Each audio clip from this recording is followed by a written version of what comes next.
சேகர் வேலை செய்து கொண்டிருந்த இடத்திலிருந்து இங்கிலாந்து தேசத்திற்கு இடம்பெயர வேண்டியதிருந்தது. குடும்பமாய் அங்கு சென்று வசிக்க வேண்டியதிருந்த காரணத்தால் என்னென்ன பொருட்களையெல்லாம் எடுத்துக்கொண்டு செல்ல வேண்டும் என்பதை குறித்து பல நாட்களாக குறித்து வைத்தார்கள். கணவன் மனைவியுமாக செல்லும் பொழுது அனைத்து பொருட்களையும் தங்களோடு எடுத்து செல்ல முடியாது என்பதால் பல பொருட்களை கப்பலில் அனுப்ப வேண்டியதிருந்தது. மேலும் அவர்கள் அங்கே போய் சேர்ந்தவுடன் அவர்களுக்காக எந்த வீடும் ஆயத்தமாக்கப்படவில்லை.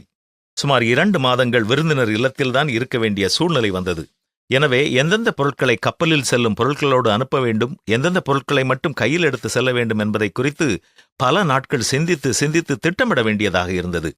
ஆம், இந்த உலகத்தில் நாம் ஒரு இடத்திலிருந்து மற்றொரு இடத்திற்கு சென்று வாழ திட்டமிடும் பொழுது பல குழப்பங்கள் உண்டு. ஆனால் இந்த உலகத்தை விட்டு நித்தியமாய் வாழச் செல்லும் இடத்திற்கு செல்வதற்கு நாம் செய்ய வேண்டிய ஆயத்தம் ஒன்றே ஒன்றுதான். ஏனென்றால் மற்ற அனைத்தையும் நமக்காக ஆயத்தம் செய்து முடிக்க ஆண்டவர் நமக்கு முன் சென்றுள்ளதால் அங்கே செல்ல எதை எடுத்து செல்ல வேண்டும் என்பதை குறித்து நாம் கலங்க வேண்டிய அவசியமில்லை.